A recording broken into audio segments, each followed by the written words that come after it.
Oh, welcome to the Bill Walton Roundtable live stream. I'm Bill Walton.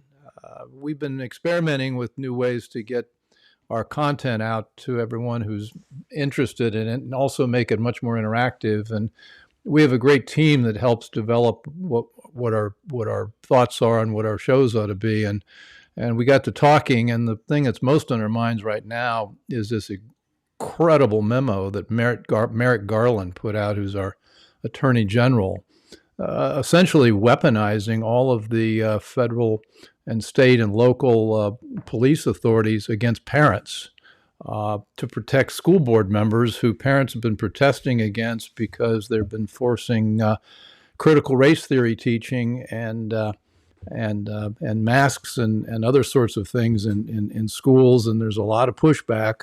And now the whole federal government is under Joe Biden is massing against this. So this has the makings of something that's let me use a soft word here, exciting. This could be explosive. Who wants to weigh in first? Greg, why don't you give me your thoughts about what you think about what's going on? Then we get to Rich and Frank, and I think Brian McNichol is going to be joining us in a minute. And of course, we're live, and as we get people who want to ask questions and get involved, we'll do that too. Thanks, Bill. Good to see everyone. Well, it's no coincidence to the timing of this. And I think our viewers know this very, very well, because it was just a few days before this memo from Merrick Garland that you had the National School Board Association writing to the Biden administration, wanting to know whether people who are, in their words, disrupting or threatening school board meetings can be looked at as domestic terrorists, whether they violate domestic terrorist laws and that sort of thing. So Merrick Garland jumping on that. And so the FBI, National School Board Association, there you go. It's a real thing. And so they're working hand in hand with the unions. Not a big surprise here. And so this is making parents and, freedom activists more upset than ever. And their argument is, oh, no, you can speak out freely. But if you're actually threatening people, that's when the FBI is going to get involved. And, most people who know how law enforcement work would say that local authorities would probably be able to handle any actual physical threats of violence or anything that comes close to that. And so the idea that the FBI is getting involved in this is very curious on a number of fronts. First of all, I think the number of threats compared to the actual the alleged number of threats is questionable. But then who's responding to it? They haven't given a good answer for that. Rich? Well, you see these kind of things, and Greg and I have kids in minor and Fairfax County schools, and your immediate thought is, how are my representatives handling this kind of controlling speech, is the way I look at it. They want to control us a little bit more. So therefore, the federal government is going to be able to look at a local jurisdiction to see whether we are behaving the way they want us to behave, so that they can have the controls on us that they would like to have. So, not wasting any time, I emailed all of my school board members to get their input on it. And all of them said, whoa, you're misunderstanding this. This is for people that are threatening school board members. And I'm like, is it? Is it really? And so they tell me, let's see, what is it? As participants of a pluralistic society, FCPS students need the opportunities to understand and identity and diversity, and think critically about the past and present through exploration of multiple perspectives. Okay. Then it's fine. I'm sure. That's okay. Pluralist society. Fine. I mean, who can wait, I have somebody. I've got a peanut gallery here. My wife, actually, she's not a peanut. She wants to weigh in. She's behind me. They've made the word not difference Here, of opinion. Get into the. If you don't agree with them, it's a threat. Right. We're all saying threats, as if there was no one threatened anyone. They just don't agree with critical race theory. Yeah. There's no threat. Frank, you're our youth movement here. What do you see from your perspective? I mean, are you worried, as the youngest member on this call, are you worried about the next 50, 60 years? Well, I'm saying, I used to think that the homeschooled kids were weird, but it's starting to look like the preferred option. It's growing. I just look at this and I'm like, really? Like really? This is where we are? Like, you know, the attorney general's son-in-law runs, you know, a company called, you know, Panorama that educates on all this stuff and profits directly off of it. That's run by a white guy. Like that's saying that's propagating, like, you know, self-loathing for, you know, Well, like how you're talking about Panorama? yeah. Now, Like I don't like Panorama, it has its critical race theory curriculum in about 25% of American schools. It's a multi-million dollar company. And guess who's one of the co-founders of Panorama? Who? oh, Mark Zuckerberg. Well, Really? maybe I think he's in it as He's well. an But investor. here's something a lot more troubling. It's Merrick Garland's son-in-law. The man married to his daughter is making a fortune teaching critical race theory in American schools, and not just in a couple of schools, in 25% of American schools, according to the reports I've read. And so Merrick Garland has an incredible conflict of interest. He shouldn't be anywhere near a memo saying that school boards and parents, we need to use the FBI to protect school boards from parents, because the school boards are basically pushing his son-in-law's curriculum. Yeah, a little conflict of interest there, isn't it? Well, A it's little stunning. bit. Well, and the other thing that's going on that's we got to get to the heart of the matter on this one. Evidently, we've got the Merrick Garland memo, and it's really one page. And the reason it's one page is that the federal government has no power to influence local school boards or Right. local. So what this memo says is we've got to weaponize our work with the local authorities, and so we're going to offer Right. FBI assistance if local authorities want it, which means we're going to have an FBI hotline that people can call, whistleblower, or secretly the way the East Germans used to do it. So you can complain against some parent who's being, saying nasty things to a school board member, which, as I recall, is sort of in our First Amendment rights. No, absolutely right. And this goes back and forth depending on who's in power. If George W. Bush is in office and you're screaming in his face, that's an act of patriotism. Then if you're criticizing the Obama administration, some would say it's racist. Others would put another epithet on it. Then when Trump became president, you had Maxine Waters out there saying disrupt every Trump administration figure in public, make their life miserable if you see them. And now, of course, you can't criticize anything the left is doing. So they preach tolerance when they don't have power, and they refuse tolerance when they do have it. You know what I do when I email my school board members? I am overly polite, yet aggressively challenging. And so I can keep an open conversation and dialogue with them, although pushing them all the way to the edge. I will not relent. But you know what? I will also not name call. I will also not scream at you. And I will also not get out of control. I will make you respond to me, and I will guarantee that you must answer me because you work for me. I am a part of this community. I pay the taxes for my kids to go to these schools, and I demand that you address my question. And I will be polite as long as you are the same way with me. And that's what we all need to do. We've all been so polite. Conservatives have been so polite over the years, and they don't step up and say anything. It's time to say something. Well, and But remember, be polite. Don't be them. I hope we can stick with that, because everything I've seen and read and heard in social media, 99.9%, Rich, I think are complete agreement with you. I mean, we're trying to I think you engage hit in on something there, constitutionally protected debate. I mean, it's, Right. But you just hit on something very important. Social media. This is why I emailed them directly. I didn't go to their Facebook page. I didn't tweet at them. I emailed them. So it's a one-to-one conversation. I expected them to respond, and I was polite because I wanted a response.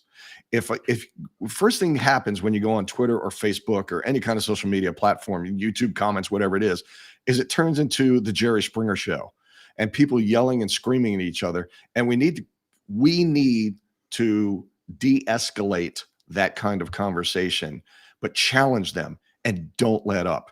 Let them know that you're watching. Let them know that you care, and let them know that you will not stop challenging them on these kinds of things, because it's getting out of control. My wife is a family liaison to the Latin community here in Fairfax County at a couple of the schools in our neighborhood. My wife is a Latina, born and raised in South America. Which country is she from? She's Colombia, from the north coast of Colombia. Yeah. So she helps all of these immigrant families that are coming over the border from El Salvador and all the Central American countries that they're seeing right now, and they're getting a lot.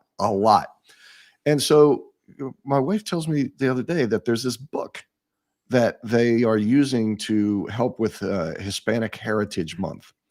And all of the examples that they put in this book are people who came here. My parents came here illegally, and my mom was deported, so now I'm just with my dad. My parents came here illegally, and they got their papers, and now they have jobs. My parents came here. So none of the examples in this book were of my wife, who came here, learned how to speak English, went to college, got her degree, got married, had kids, works in the community. None of the examples that they're teaching these kids were of people who came here legally and did it the right way like her. And this is where we're getting to the point where, like, you have to say something. You have to say something. Well, it's got to come to something. The NEA, National Education Association, has explicitly supported teaching of critical race theory and curriculum like you're describing by name. I mean, and they represent, the American Federation for Teachers has as well. And now we've got this letter that I held up before for the national school boards. But there's something else going on here that I think we ought to be really troubled about, which is that, and Mark Levin talked about that in a show this week, that there's a chain of events, chain of meetings. This school board meeting letter was dated September 29th. The Merrick Garland memo was dated October 4th. And in that period, in about a 10-day period, there were a lot of meetings among White House people and political people and Justice Department people and National Association or the School Board People Association.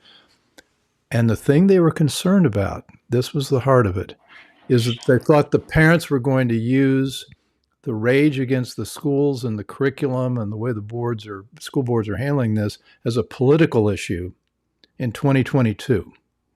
And they wanted to have a chilling effect on people gathering together to make that the rallying cry, right. the way the Tea Party used its concerns in 2010. They wanted to block that right now, and they've got Merrick Garland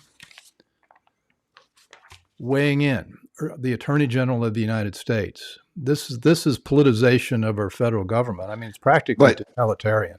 And back to my point, it is totalitarian. They're trying to play us. And they're trying to make us out to be racists, and they want somebody to overreact so that they can use that in 2020, because they know they're going to get their butts handed to them in 2022. So they need something really strong. So they need some middle-aged white guy to get out of control and use that against us. And don't play into it. Just politely challenge them. Well, but Rich, we've got to do more than that about America. No, I agree. You got to vote. I'm not saying we take to the streets, but we just can't. Politeness only goes so far. Got my Glenn Youngkin sign right in my front yard. I'm ready. Pull the trigger. Let me ask Rich a question, because you mentioned that you emailed all your school board members and they basically gave you a load of, just this line of, it's just only people who are physically threatening school board personnel. And so they're not really addressing the issue. So based on your previous experience with school board members, if you continue to politely engage, do you actually get them to have a real discussion with you? No, or are they just nicer to you when they blow you off? No, so far, my tactic so far has been to, every time something comes up, hey, I'm here. How you doing? Remember me? And I'm that guy. So I don't push it, go back and forth, because I don't want them to ignore me. I want them to know I'm here, I'm watching, and I don't agree. And that's where I leave it right there. Lean into the camera a little more. We'd love to see your shining face there. Okay. Hey. You're a reasonable person, but it's so easy to find somebody who is emotionally disturbed and work on them and set them up. That's why The man who, And that's what they know. and They that's know what that. they know. They can find somebody at UVA to drive a car into a group.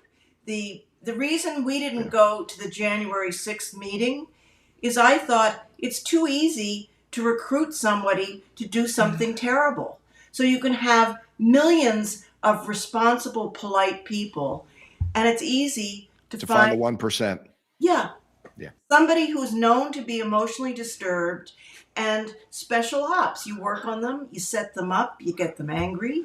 Well, at the risk of being a conspiracy guy, there were a fair number of FBI people in that crowd, FBI undercover people on January 6th, and it's easy to see how if the FBI and the other federal agencies think the biggest single threat to America is white supremacy, and they do. That's what Lloyd Austin, our defense secretary, has said. Yeah. They're weaponizing against what they see as their real threat, and so them using the FBI to them is a legitimate use of force, and that's where I think we've really got to be. And it was with Martin Luther King, and it was with Muhammad Ali, and it was with it's always been that way. It's hard to imagine that this is what Martin Luther King envisioned. When he was going on the trail with the civil rights movement. Like, I can't, like, there's no way that this is the vision that he had. Yeah, exactly. Well, you mentioned we got to wrap up here. We're just a few minutes in. There's a lot here, but I think I just wanted to get it out there how we felt about it. You mentioned something about social media, and there's a book that I'm dying to read by Jaron Lanier. And Jaron Lanier is called Social Media is the Cesspool of Society. No, the title is 10 Arguments for Deleting Your Social Media Accounts Right Now. Yeah. Let's make that the topic of our next one. As we speak to people via social media. Right? Yeah. Yeah, let's do that. Yeah. I'd be very interested. I'll send you the link to it. It's part of this. There's a summary in this app I like called Thinker, which takes bigger books and it pulls them into kind of a Reader's Digest or what Cliff Notes version of the books, so we'll all do the Cliff Notes and see what we think. So, give me your final thoughts on how we ought to be thinking about a Justice Department that's weaponizing the FBI against parents. Well, that's a huge part of it. And of course, in addition to the timing of the letter from the National School Board Association, you also have Terry McAuliffe's massive gaffe at the last debate, which happened right around the same time as the letter. So there is clearly a political timing to this. And there was a recent poll out. And the gaffe was McAuliffe saying that parents shouldn't be telling school boards what their kids should be taught. Yeah, that should be left up to the school administrators and the school board, and the parents really shouldn't have much input in that. And so there was recently a poll out, not only showing the race neck and neck, but showing that people agreed with Youngkin over McAuliffe by more than 20 points. And so they know that this issue is damaging to them, and McAuliffe keeps doubling down. Well, CRT is the least popular public policy initiative, I think, in the country. I mean, it overpolls terribly. Yes. But this is also this has been creeping, this whole separate kids from their parents things for a while now. It's a big priority for the left, and they're getting more bold about it. Yeah. Sarah? No, I completely agree with you. Black Lives Matter said that we shouldn't have a nuclear family anymore. It's separate kids from their parents. Yeah. Okay. Rich Frank, and we'll get back to talk about. We'll talk on social media why we shouldn't be on social media. Well, we should. It's a tool, and we should use it properly. Okay. Frank? It's really simple. If anyone in 2021 is judging anyone based on, race, ethnicity, or any kind of background like that, like get out of the country, just period. I don't care where you're from. And the fact that we're even talking about this, and it's like, you look at the guy who's literally inciting this as a son-in-law that's making money off of all of it, millions off of it, and you're saying, this is just for votes and money. That's it. It's just that's it. That's all I got. Votes and money. It's not really about race. And also, it's your duty to allow us to indoctrinate your children into anything we think, and you don't have a say. I mean, once parents agree to that, and that's what they want them to agree to. Parents don't have to agree to it. Here in Fairfax County, a kid can go to this teacher and say, I no longer identify as Jimmy, Timmy, Sarah, Kelly, whatever it is. I identify as this, and I want you to change my record in your classroom thing that I identify as this. And the teacher has to do it without notifying the parents. Yeah, Follow the kid's wishes. yeah. And the parents don't even need to know about it. It's Oh, incredible. that's illegal. Okay. All right. Well, guys, a lot here. The more to come. We'll talk. We'll talk next time. You got it. Thanks, Bill. All right, guys. Thanks, Bill. Thanks.